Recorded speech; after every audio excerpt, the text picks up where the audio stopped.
para discutir esse assunto, o Contraplano recebe hoje Alda Fernanda Baima, advogada, professora, mestre em Direito pela Universidade Federal do Maranhão, especialista em famílias e sucessões, conselheira da seccional da OAB Maranhão e presidente da Comissão de Protocolo de Gênero do IBDFAM Maranhão. Doutora Alda, onde é que o direito entra nesse abandono afetivo? Recentemente, houve a alteração do Estatuto da Criança e do Adolescente, porque nós que atuamos na área do direito das famílias, sentimos a falta de uma proteção jurídica do afeto. E através do Instituto Brasileiro de Direito de Famílias, mais precisamente do jurista Rodrigo da Cunha, houve a inserção, através de um projeto legislativo, do abandono afetivo na condição de uma conduta ilícita. Então, o que ocorreu? Houve uma alteração do artigo 4º da Lei da Criança e Adolescente para que fosse incluído o dever de assistência afetiva. Com essa inclusão, antes a previsão era apenas de uma assistência material, mas agora a assistência afetiva ela passou a ser uma obrigação do poder familiar, de ambos os pais, tanto o pai quanto a mãe. E, na realidade, a alteração mais significativa ainda foi no artigo 5º, porque inseriu como conduta ilícita qualquer ação ou omissão em relação à criança em seu aspecto afetivo e emocional. E por que que é importante?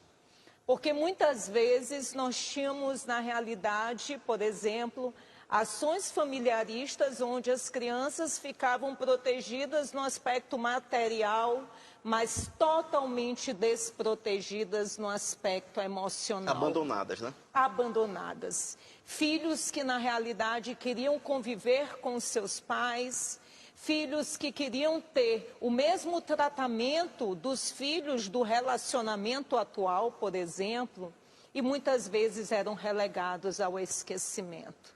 Então, hoje, se tem a possibilidade de alertar, você é que decide, pai ou mãe, o caminho que vai tomar, mas com o alerta de que você poderá ser responsabilizado caso haja um abandono afetivo parental. E nós que atuamos nessa área, a gente percebe o quanto essa alteração no Estatuto da Criança e Adolescente, ela foi relevante na nossa atuação prática.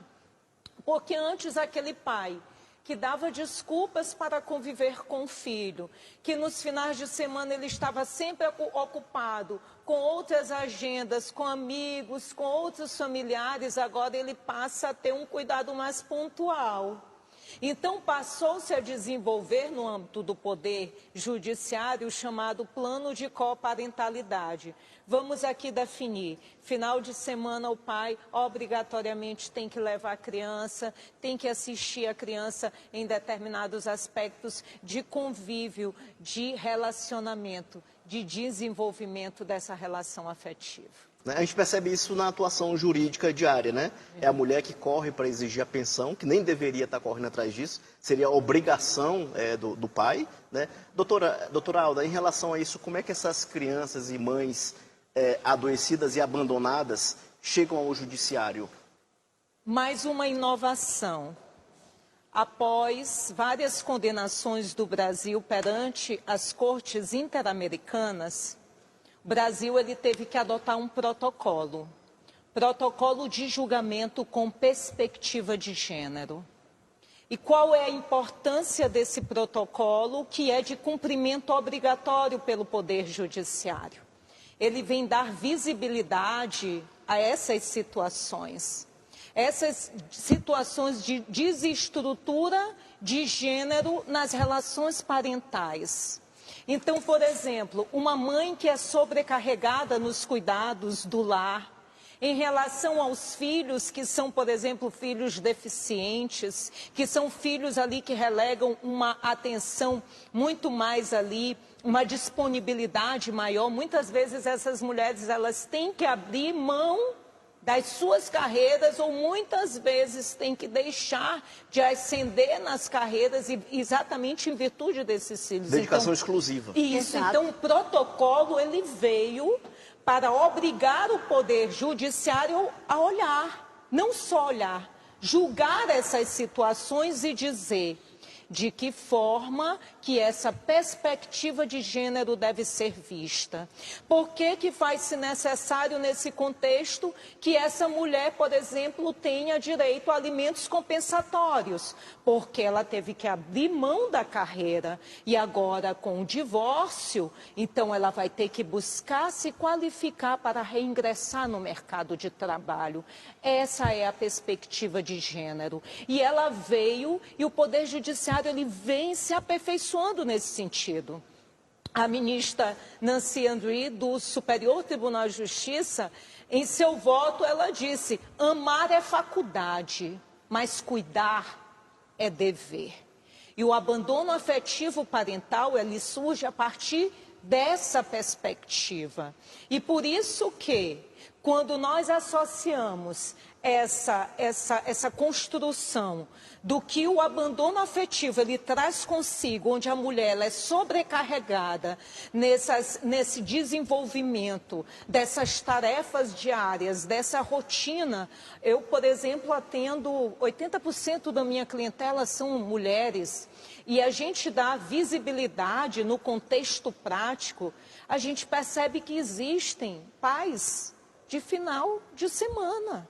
O homem pouco sabe qual é o acompanhamento de uma rotina escolar, o médico do filho, qual é o tipo de transtorno que o filho tem. Então, são situações que, às vezes, quando você está ali em uma sala de audiência e escuta o pai falar que o filho não precisa de uma assistência médica, por exemplo, mais pontual, e você pergunta: o senhor já o acompanhou alguma vez algum médico? Não, eu nunca acompanhei. Acho que ele precisa de um médium, não de um médico. Veja só. Então a gente percebe que, de fato, foi uma alteração relevante sobre o aspecto jurídico, e eu acho que vai refletir no desenvolvimento de uma melhor coparentalidade sob a perspectiva de gênero. Não é isso, doutora Alda? O que Isso. precisa ser comprovado para essa responsabilização? A assistência afetiva que está prevista ali no artigo 4º do ECA, ela pressupõe 3 dimensões. A orientação nas escolhas profissionais, educacionais do filho, também a presença nos momentos de dificuldade, de sofrimento desse filho e, acima de tudo, a presença física espontânea ao lado dessa criança. Então, por exemplo, participação em momentos que são relevantes, Dia dos Pais, Dia das Mães, Páscoa, Natal, viajar com o filho, ter uma rotina de desenvolvimento desses laços afetivos. É muito importante, porque, como a doutora falou, cria não só laços afetivos, mas laços de referência tanto materna quanto paterna. Então, o que o Poder Judiciário avalia nesse contexto? Houve ausência, não houve esse acompanhamento, não houve essa assistência, essa presença física, houve frustração, causou danos para essa criança. Então, muitas vezes, quando nós vamos ingressar com uma ação de abandono afetivo parental, por exemplo, o que é relevante? A comprovação dessa ausência e também os danos que essa ausência ocasionou. Então, muitas vezes, as pessoas que buscam o Poder Judiciário pedindo uma reparação, sofreram danos emocionais gravíssimos. Então, tem situações de adolescentes que passam por processos de mutilação, tentativa de suicídio. Quando chegam à fase adulta, você percebe, quando buscam o seu apoio, a sua orientação profissional, que são pessoas que têm uma história sofrida, que têm ali uma incógnita, um vazio, que o Poder Judiciário não vai preencher, mas que agora vai poder responsabilizar essa pessoa que foi a responsável por essa conduta. Então, todo esse conjunto probatório ele é analisado para que então o juiz decida se, primeiro, houve essa conduta ilícita e, segundo, qual é o valor a ser fixado a título de reparação. Essa mudança, como foi que os juristas aqui receberam essa novidade? Na realidade, positivamente, participo do Instituto Brasileiro de Direito de Famílias, estou presidente da Comissão de Protocolo de Gênero, nós já vínhamos aguardando com certa expectativa, né, essa alteração legislativa, e agora as demandas estão vindo para o Poder Judiciário maranhense para que a legislação ela seja aplicada. Já tivemos aí algumas decisões, mas por ser uma alteração legislativa recente, ainda estão pendentes alguns julgamentos, mas já temos decisões emblemáticas, inclusive no Superior Tribunal de Justiça. A legislação ela sempre tem avançado para levar direitos às pessoas que precisam. Essa é mais uma mudança. Como é que vocês percebem que pode melhorar essa alteração legislativa a partir de agora? Na realidade, ela já tem promovido melhorias, devido, inclusive, a campanhas de conscientização. Então, no momento em que se divulgou que o abandono afetivo passou a ser uma conduta ilícita, o que nós temos visto é uma alteração de postura, principalmente paterno-filial. É claro que não existem só casos de pais que abandonam filhos. Existem Sim. também mães que abandonam os filhos. E tem casos muito relevantes. Mas o que a gente percebe, por dados estatísticos, técnicos e através da nossa atuação jurídica, é que esse abandono afetivo, ele tem uma projeção muito mais significativa pelo abandono paterno-filial. Então, o que já alterou, o que já mudou, doutora Alda? Por exemplo, muitos homens buscando apoio jurídico para que não seja caracterizado o abandono afetivo. Então, houve um aumento significativo de consultorias jurídicas. E qual é a minha sugestão? Acompanhe o seu filho agora. Tenha uma rotina de desenvolvimento, não só de atividades, de brincadeiras, de ida ao shopping, mas de acompanhamento escolar, acompanhamento médico, porque é aí que se desenvolve exatamente essa coparentalidade. Divisão não só daqueles bons momentos, é divisão de todos os momentos, é compartilhamento. A família conjugal, ela pode ter finalizado. É a memória afetiva sendo feita. Isso, mas a família parental, ela persiste. E para além dessa questão da busca pelo apoio jurídico, teve também a busca, pelo que eu percebi no meu escritório, na minha atuação, de orientações de psicólogos. Doutora, eu quero desenvolver essa parentalidade, mas eu preciso de um apoio, porque eu não sei por onde começar. Sim. Então, nós já estamos vendo os reflexos na própria conduta dessa pessoa que abandona uma criança ou adolescente. Doutora Alda, a gente percebe que existe um avanço na comunicação com a internet. Ainda falta muita informação jurídica na área de família, não só sobre esse assunto, mas em assuntos mais básicos e mais corriqueiros em relação a mães e pais? Com certeza. E é importante destacar o que a doutora falou, que às vezes a presença física, mesmo com a presença física, pode existir o abandono. Tanto que existe o chamado abandono digital. Sim. E aí surgiu, por exemplo, a questão da adultização infantil, a partir dessa perspectiva, inclusive, do abandono digital. Então, hoje, os pais e as mães, muitas vezes ali, submersos no mundo digital, deixam a criança à própria sorte também inserido em um mundo dentro de casa, que é um mundo muito perigoso, que também é o mundo da internet. Então, o que que nós percebemos na nossa atuação?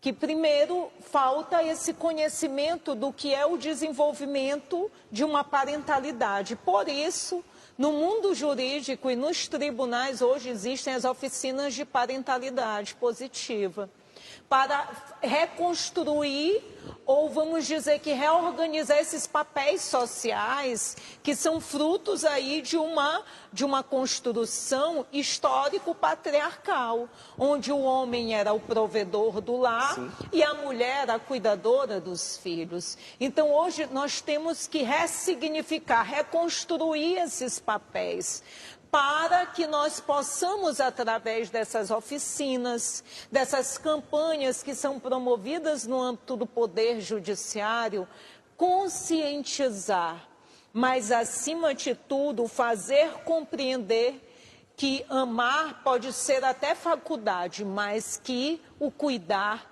ele é um dever. Então, essa divulgação, ela precisa ser mais consciente, ela precisa ser mais incisiva, ela precisa ser mais técnica e mais propositiva. Propositiva em que sentido, Alda? De estimular esse outro a mudar, estimular o outro a se preocupar. Porque quando você se preocupa, você consegue amenizar as dores de um futuro adulto problemático no amanhã. Estamos encerrando aqui o Contraplano de hoje. Eu queria agradecer a participação de vocês. E agora é o momento das considerações finais, doutora Alba. Eu gostaria de agradecer o convite e dizer que nós que atuamos no direito das famílias, é sempre um privilégio estarmos dialogando acerca de temas que são tão relevantes em nosso dia a dia. E, acima de tudo, alertar os pais para o exercício das suas funções parentais, funções propositivas, funções que irão estimular, que irão fazer com que o filho reconheça no amanhã a importância que essas relações afetivas elas tiveram hoje no presente. E eu quero reforçar que nunca é tarde para recomeçar. Tenho clientes que buscaram na fase adulta esse convívio paterno-filial, e o que se percebe é que em vários ambientes, em várias fases da vida, houve uma ressignificação. Pode ser que lá, quando ele era criança, ele foi abandonado. Mas hoje ele já vê os filhos tendo o acompanhamento do avô. Então, isso já é ressignificar, é remodelar. Então, é a importância do conviver.